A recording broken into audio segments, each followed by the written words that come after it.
So, Bob, a big announcement today. You're retiring. Tell us a little bit about what brought you to Evansville and to Old National Bank to begin your career, and then we'll talk in a minute about the announcement today. Well, you know, I met the board of directors, and then I had a chance to meet the associates, and they're just such wonderful people, and it's just such a wonderful community. And at the time, the bank was struggling a little bit, and I just felt that it was an opportunity to give back and do something different and to really make a difference. And lo and behold, 14 years later, it's been just a blessing.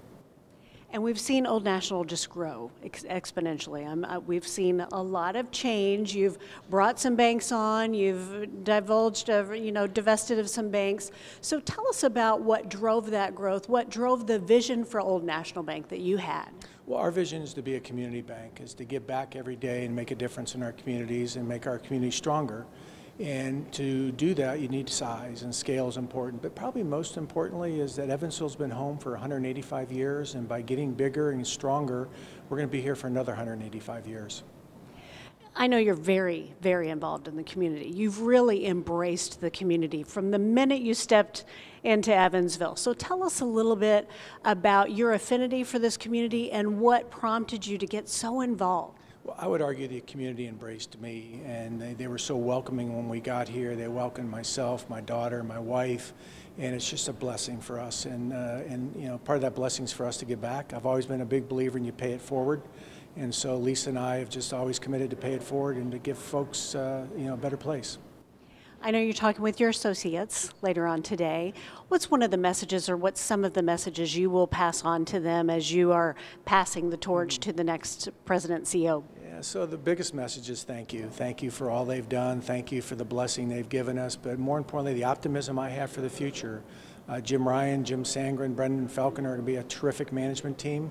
They're going to take this bank to levels that I can't do it, and I'm really looking forward to the future. So I know beyond Old National Bank, you've also served on other boards. You served for the Federal Reserve. What leadership philosophy, what has driven you to be so successful over it's been more than the 14 years here, it's even been 20 years elsewhere. So what's been kind of the driving force beyond your leadership? You know, I'm not the smartest guy in the world, and you just go out and hire great people, and you let them do their jobs, and you tell them thank you every day, and they do terrific work. So it's not about me, it's about the people I'm working with. So what's next for Bob Jones and for Lisa and your entire family? What do you have on the horizon after May comes along? I spent a lot more time with my wife and daughter. They've made a lot of sacrifice, and it's really for them.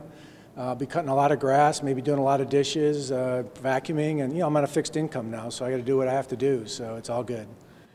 And so, as you pass the torch to Jim Ryan, is that correct? The CFO that's becoming the next CEO. Kind of like a coach, what's your message to him as he takes the helm and he you pass the torch and you run further along in the marathon? So 2 days ago, I gave Jim a pair of shoes that are about an inch long, and I said, Jim, the shoes you feel are your own. He doesn't have to try to be Bob Jones. He needs to be Jim Ryan. He's an extraordinarily bright, he's a great human being, he's a great communicator. He'll be fine. The best thing I can do is let him do his job and be there if he needs me. And I'm going to do that for not just the next year, it's going to be forever. So what do you see as the future for Old National Bank as things move along? And you're staying on as chairman until the beginning of next year. So what do you feel like will be your vision as chairman now, and how that's different in your vision for the future of ONB? Well, my vision is to help Jim be very successful, and Jim Sangren and Brendan. And I think as a team they're going to do great. And I'm going to sit back and watch and say, congratulations, guys. It's been great. And is there anything else that you would like for our community to know, or that you would like to say as you pass the torch come May? Well, thank you. It's been a blessing for our family. It's just an incredible ride, and we're so blessed to be here, and this community has been nothing but spectacular to us. So thank you very much. So I also have to ask, will you stay in the Evansville community? I know you're from Ohio, so do you envision yourself staying here, or possibly going back to Ohio, or maybe even somewhere a little warmer? Well, as long as our daughter's here, we're going to be here. But we're not going back to Ohio. As much as I love my Buckeyes, you can't go home again. All right. Okay. Thanks, Jim. Appreciate it. Thank you so Take much. care of yourself. Thanks. Oh, Good you've to be done with such you. an awesome Thank you. job. Sorry, guys.